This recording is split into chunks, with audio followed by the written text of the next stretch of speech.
Hey everybody, welcome to my channel. I'm Jennifer, and this is our Delicious Gardens. Today we're talking polytunnel talk. Woo! So if you're new, welcome. Hit the like button, hit that share button, hit the subscribe button. If you are already subscribed, hi! Welcome everybody. So the polytunnel set up, and I don't know if you've been following the news, but Rhode Island has been on the news recently because of all the rain that we've been getting. All of a sudden, which started yesterday, and it's flooded everything out. 95 actually got flooded out near Thurber's Ave, which is near Providence Mall, and that almost like never happens. I think the last time there was like this huge flood was in 2010. Anyways, so I'm out here checking the tunnel, and it is a little wet because I noticed somewhere along here it's dripping. Oh, right over here. It's dripping.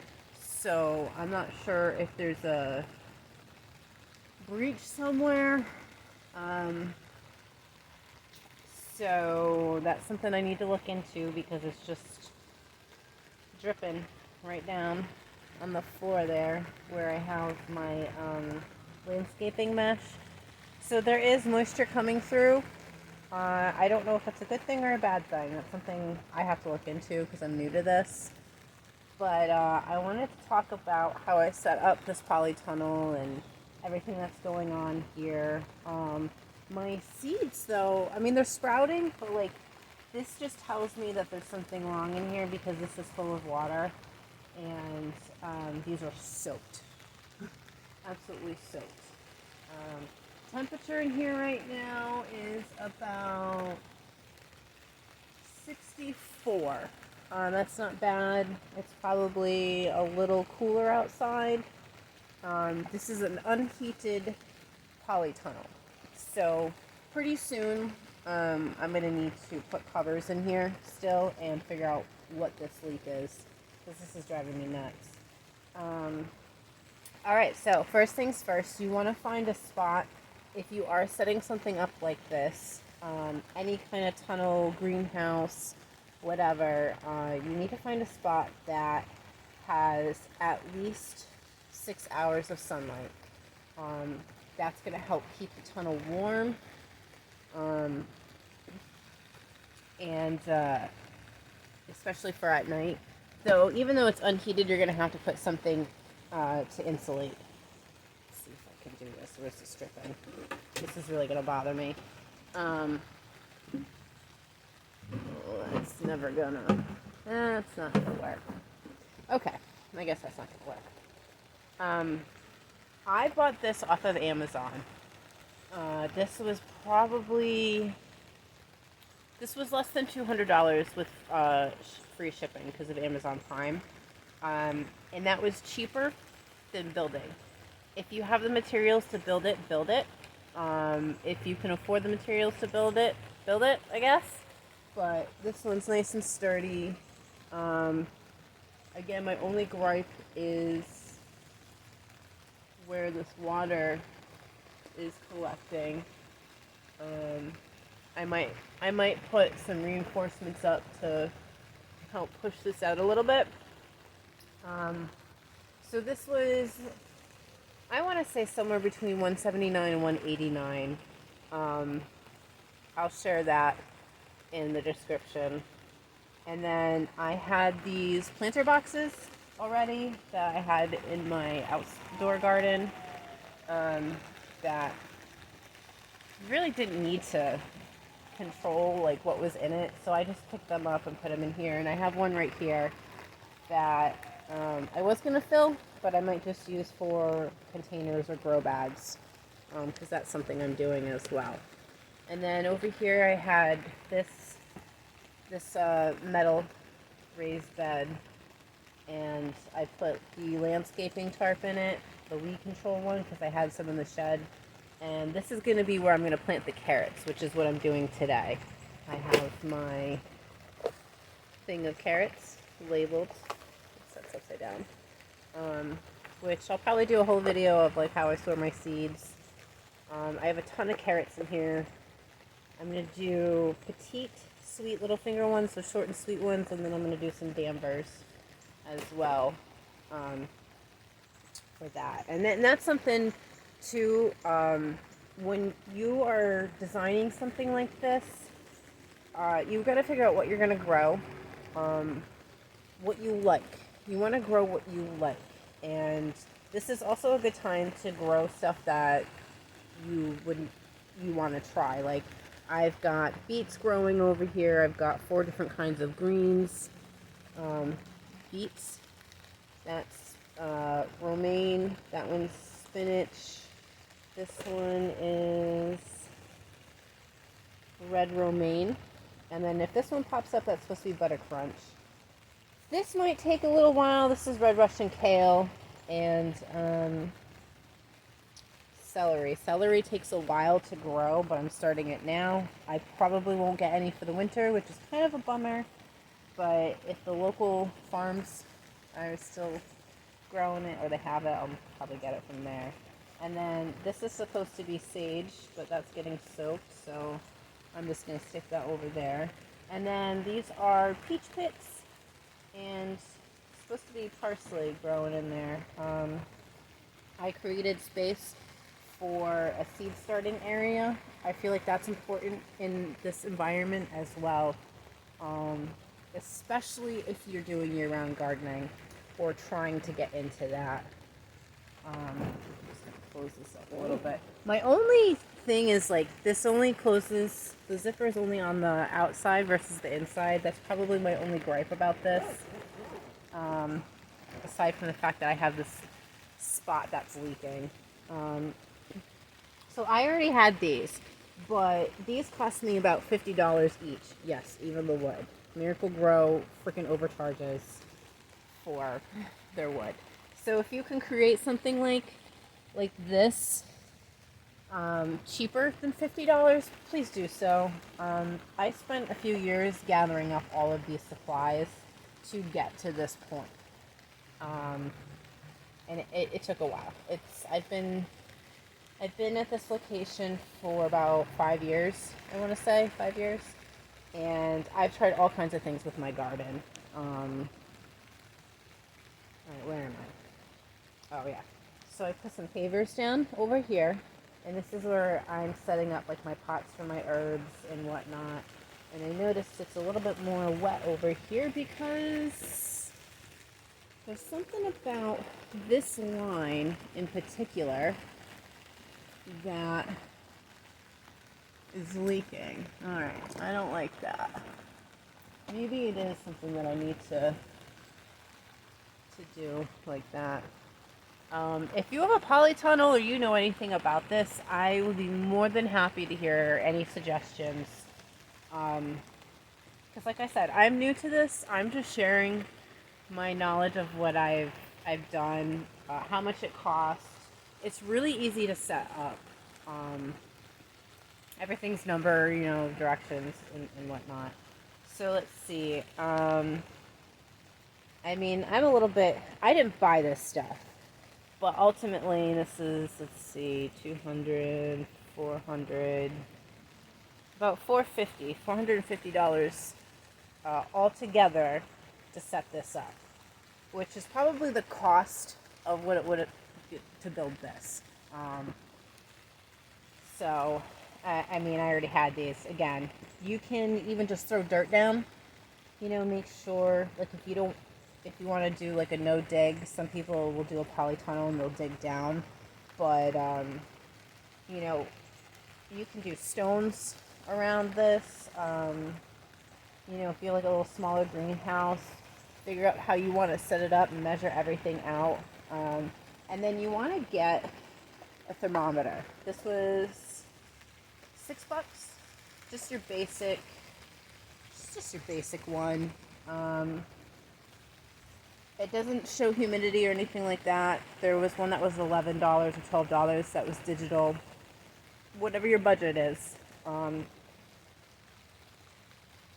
see. Over here, I have some herbs that I had grabbed from the other side of the garden. And there's some buggies in here.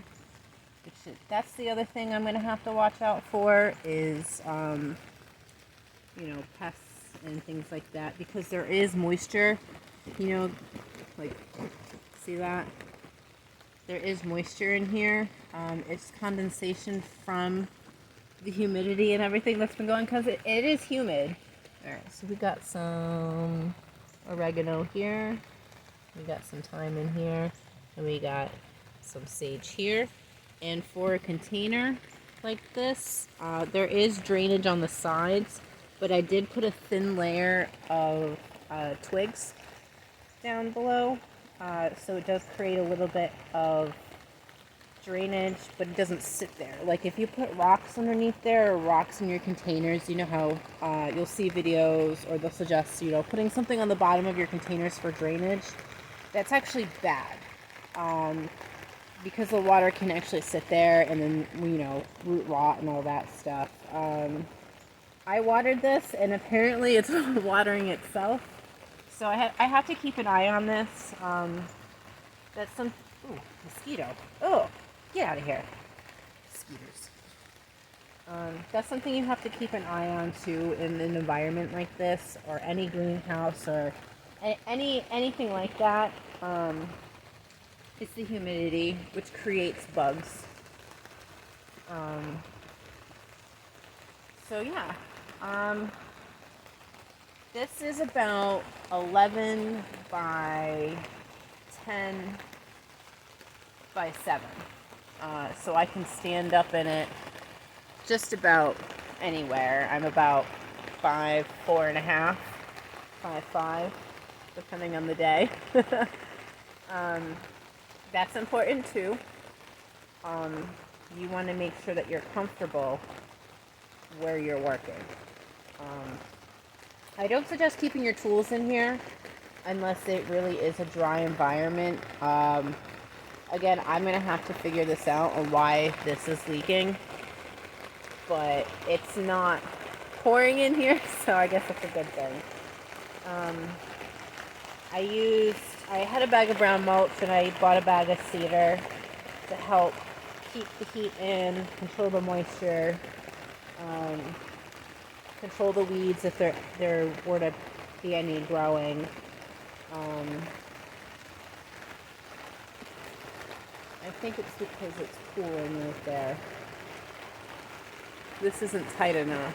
That's the other thing too, is when you put the cover on, the cover is a little bit of a struggle. You do need, it's suggested to have another person help you. So find a friend, find somebody to help you, and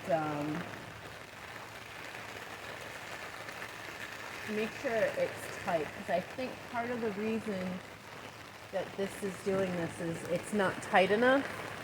So that's something you should really look out for as well. Because as I'm doing this, I'm seeing a bunch of water flow down.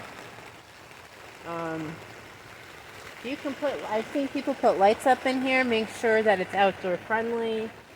You can use like one of those industrial hook lamps if you want. But that's it for now. I mean, that's really, the greens are going to go over in this bed, and then, like I said, I'm planting carrots in this bed today, but I'm only doing 2 rows because you don't want everything to be done at once, because what are you going to do? Just eat all that at once? No. Doesn't make sense. So I'm going to do a row of carrots, and I'm going to do a row of radishes in between because they don't take up a lot of space. Radishes don't take very long to grow. Carrots take a little bit longer. And then this week, this Friday, depending on how these guys look, I'm going to start another round of greens. And that is the wonderful thing about having any kind of area where you can grow, especially through the winter time. It is tough, especially with the cost of things nowadays, or the lack of things. Like tomatoes are not doing good this year. It's been very hard. I've mostly grown my own, but you know, there's a few times where I've gone to the farm and picked up extra just in case if they had them, because it's just been a weird year. We were in a drought, so that doesn't help. And I have a well, which you have to be really careful with that too. So, actually, speaking of this, where this is located, this tunnel right here is on a slight incline, so the water just kind of rolls out, and I'm right near the well. So, not saying that what I'm going to water is going to go right into the well. I have a weird, funky well. It's hand dug. It's not your typical drilled, but I think that's important too. Location is really important. If I had put this back there, it would have been flooded out completely. And, you know, while I did secure everything with 10-inch stakes that, how can you find those then? I don't know, the outdoor section. Anchor stakes. That's what they're called. They're anchor stakes, and they're 10 inches long. So I used that. That was about $6 for that pack of 24. And then I used fabric and garden anchors when I put this fabric down as along, you know, the edges too. Now this is the tricky part. The bottom here, let me see if I can find the bottom here. Oh my god, I'm gonna fall over. I don't know if you can see the bottom here. I tried to put this over, and I have a concrete block on this side, but you know, you can still see the grass.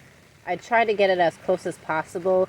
This is collecting water on the bottom, so I might have to tuck it in a little bit, and then, you know, whatever. But you want to make sure that you get something heavy too to put down to anchor. Like I have this paver over here. It's sort of on this, but it's recommended for something like this for like sandbags, or you know, if you have extra bags of dirt that you're not going to use for a while, you can do that too.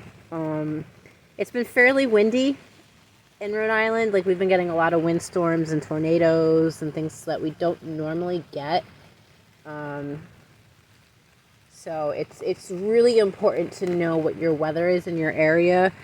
Expect the unexpected, prepare for the worst, hope for the best type stuff. So that's really all you can do with that.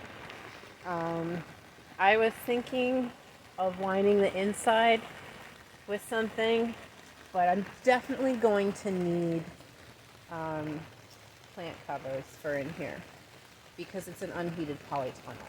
So those are $11.99 for 10 by 10 on Amazon. Just look up plant covers. That's something I'll probably put in the description as well. And that's about it. I gotta go deal with this leaking problem here. And I'll probably give you an update later in the week on how the tunnel is going, if anything has popped up. It looks like my beets and everything are doing really well, even though they're soaked. Oh yeah. I put a little board there to keep everything in, too. You know? You don't want your cedar going everywhere. I am struggling with closing it, though. That's my other thing. But I don't know if it's crooked. Anyways, I think that's about it for now, as I said. If you like this video, hit that like button, hit that share button, hit that subscribe button, and there'll be more updates on the Polytunnel. So I hope you guys have a great day.